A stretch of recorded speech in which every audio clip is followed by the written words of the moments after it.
దగ్గర ఏదో technical fault ఏదో పడుతుంది. ఇప్పుడు మన లక్ష్మీనారాయణ గారు ఇప్పుడు చెప్పండి సార్. ప్రస్తుతం మన పరిస్థితులు ఎంత దారుణంగా దిగజారాయంటే మన ఉన్న పరిశ్రమలు కూడా ఊడబెట్టి ఈరోజు మనం అప్పులు తీసుకొచ్చి మన మీద ఒకరి మీద మనం నిందలేసుకుంటూ కూర్చున్నాం. ఈ నేపథ్యంలో మీరేమంటారండి? ఇప్పుడు హైదరాబాదు అంతర్జాతీయ నగరంగా, ఉపాధి కల్పించేటువంటి నగరంగా, ఒక మనందరికి తెలుగు జాతి మొత్తానికి గర్వకారణమైనటువంటి నగరంగా అభివృద్ధి చెందింది. ఏ విధంగా అభివృద్ధి చెందింది? మీరు చెప్పినట్టుగానే ఐడిపిఎల్ కానీ, ఈసీఐఎల్ కానీ, బిహెచ్ఎల్ కానీ, లేకపోతే ఫార్మా ఇండస్ట్రీ కానీ, అనేకం డిఫెన్స్ కు సంబంధించిన ఇండస్ట్రీస్, పరిశోధనా సంస్థలు ప్రభుత్వ రంగంలో వచ్చి వాటి చుట్టూ అనేక పరిశ్రమలు, చిన్న పెద్ద పరిశ్రమలు ప్రైవేట్ రంగంలో కూడా వచ్చి ఏ విధంగా అయితే అభివృద్ధి చెందిందో మనం చూసాం దశాబ్దాలుగా. ఇవాళ వాటన్నింటినీ ప్రైవేటీకరించేసి వాళ్ళందరినీ సహజ మరణానికి గురి చేస్తూ అప్పుల ఊపులోకి నెల్లేసి ఒకదాని తర్వాత ఒకటి వాటిని మూసేసినటువంటి దౌర్భాగ్య పరిస్థితి మన కళ్ళ ముందే మనం చూస్తున్నాం, మన తరం వాళ్ళమే చూస్తున్నాం. అలాగే విశాఖ ఉక్కు ఆంధ్రుల హక్కుని 32 మందిని బలిదానం చేసి సంపాదించుకున్న ఉక్కు ఫ్యాక్టరీకి సొంత గనులు ఇవ్వలేదు, సొంత గనులు లేదు. మరి ముడి ఇనుము ఎక్కడి నుంచి తెచ్చుకోవాలి? బహిరంగ మార్కెట్ లో సరళీకృత ఆర్థిక విధానం ప్రకారం వేలం వేస్తారట.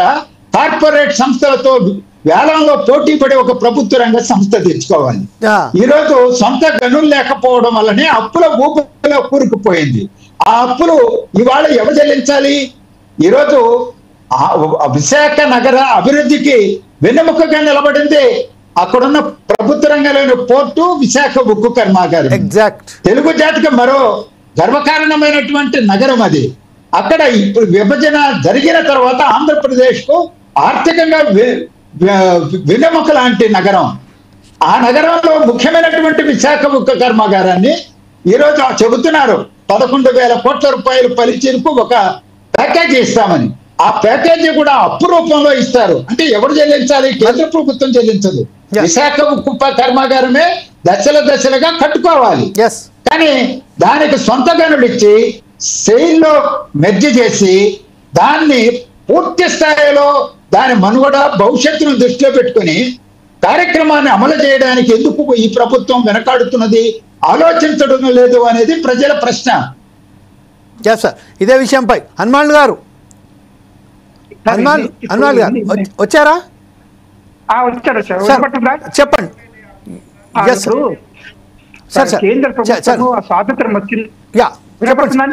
వినబడుతుంది, చెప్పండి సార్, చెప్పండి. ఈ స్క్రీన్ కొంచెం ఆటో రొటేట్ పెట్టండి సార్ మీ స్క్రీన్ ను. మీరు చర్చి మాట్లాడండి సార్, మాట్లాడుకుంటూ చేసుకోండి సార్. అంటే ఈ స్వాతంత్రం వచ్చిన తర్వాత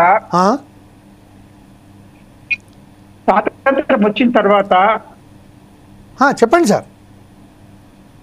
స్వాతంత్రం వచ్చిన తర్వాత 225 ప్రభుత్వ రంగ సంస్థలు ప్రారంభించడం జరిగింది. తెలుసు కదా సార్? హలో, చెప్పండి సార్, చెప్పండి. చెప్పండి. ప్రభుత్వ స్వాతంత్రం 225 ప్రభుత్వ రంగ సంస్థలు ప్రారంభించడం జరిగింది. ఓకే. అందులో ఒక 36 మాత్రమే పనిచేస్తున్నాయి. ఏది గత 20-25 సంవత్సరాల వరకు. దుర్భాగ్యమైన పరిస్థితి కదండి కూడా. నేను చెప్తున్నాను ఎందుకు వచ్చింది అంటే అన్ని క్లోజ్ అయిపోయినాయి. క్లోజ్ అయిపోయినాయి అంటే ఎక్కువ బాకీలు కావడము, లేకపోతే నడవకపోవడము, లాభం ఉండకపోవడము, ఫలితాలను తక్కువడము, మేనేజ్మెంట్ సరిగా లేకపోవడము, ఇవన్నీ క్లోజ్ అయిపోయింది. అందులో 9-10 మాత్రమే ప్రాఫిటబుల్ ఉండేది. ఇప్పుడు దాని నుంచి కొన్ని రివైవ్ అవుతున్నాయి. ఇప్పుడు అన్ని బ్యాంకులు కూడా చాలా లాస్ జరిగేది, ప్రాఫిట్ లోకి వస్తున్నాయి. సార్ ఒక నిమిషం నేను ఇంటర్వ్యూ చేయొచ్చా సార్? ప్లీజ్. ఇప్పుడు మనం ఉదాహరణకు మీరు అన్నారు 200 చిల్లర పైచిలకు ఏదైతే మనకు స్వాతంత్రం వచ్చిన తర్వాత కర్మాగారాలు మన దగ్గర వచ్చాయని చెప్పారు. దాంట్లో కేవలం 39 నడుస్తున్నాయని చెప్పారు. దీని అంతకి మూల కారణం అక్కడ మేనేజ్మెంట్ తప్పుదాలంటున్నారు, లేకపోతే ఇతరత్ర సమస్యలు అంటున్నారు. కాకపోతే విశాఖకు సంబంధించిన ఆజంజాయి మిల్లు, ఐడిపిఎల్ నష్టాల్లో వెళ్ళలేదండి. నా తెలిసినటువంటి అయితే ఆల్విన్ కూడా నష్టాల్లోకి వెళ్ళలేదు. అది మన చేతులారా పోగొట్టుకున్నామండి. మన చేతులారా దాన్ని సర్వనాశనం చేసుకున్నాం. మరి రాజకీయ నాయకులు, రాజకీయ పార్టీల అవగాహన లోపం, వాళ్ళ ఆధిపత్య పోరు కింద మనం నాశనం మనం చేసుకుందాం. ఏ జరిగిన నష్టపోయింది కదా, ఏ జరిగిన నష్టపోయింది అక్కడ. ప్రభుత్వం మీరు అన్నట్టుగా ప్రభుత్వం యొక్క నాయకులు కానీ ప్రజా పార్టీలు కానీ ఎవరైనా కానీ ఇన్వాల్వ్ చేయడం వల్ల నష్టపోయారు.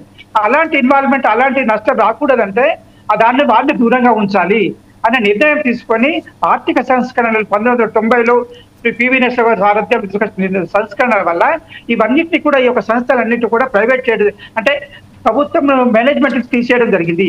అవన్నీ స్వతంత్ర కంపెనీస్ అంటే ఇండిపెండెంట్ కంపెనీస్ గా మారడం జరిగింది. అవన్నిటికి కూడా వాటి స్వయంగా వేరే కంపెనీ ఎట్లా చేస్తూ ఇవి కూడా అవే రూల్స్ ఫాలో అవ్వాలి. అప్పులు తీసుకున్నా పెట్టుబడులు తీసుకున్నా కానీ వేరే కంపెనీలు ఏ రూల్స్ ఆ రూల్సే ఫాలో అవ్వాలి. ప్రభుత్వం పెట్టుబడిని మెల్లిమెల్లిగా తగ్గించుకొని మేనేజ్మెంట్ కూడా తగ్గించుకొని ప్రైవేట్ మేనేజ్మెంట్ ఆధారపడితే ప్రాఫిట్ బాగుంటుందని చెప్పి నిర్ణయం తీసుకొని ఆ విధంగా ఇవన్నిటిని రివైవ్ చేయడం జరుగుతుంది.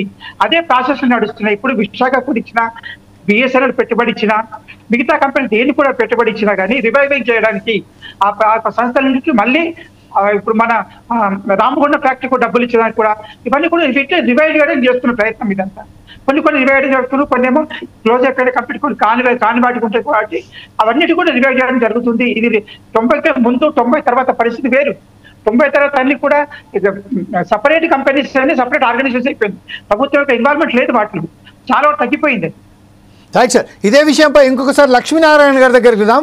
లక్ష్మీనారాయణ గారు, ఇప్పుడు ప్రస్తుతం ఏదైతే మనం చూసుకుంటున్నాం, మన మిత్రులు చెప్పినట్టుగా చాలా కలర్గా చెప్పారంటే దీంట్లో మనకి వాళ్ళకి అప్పులు ఇస్తున్నాము, వాళ్ళే దానికి సంబంధించిన వాళ్ళు అప్పులు ఇచ్చిన ఏదైతే అప్పులు తీసుకుంటున్నారో దాన్ని మరి వాళ్ళ చెల్లించవలసిన ఆవశ్యకత ఉన్నది, అవసరం కూడా ఉన్నదని చెప్తున్నారు.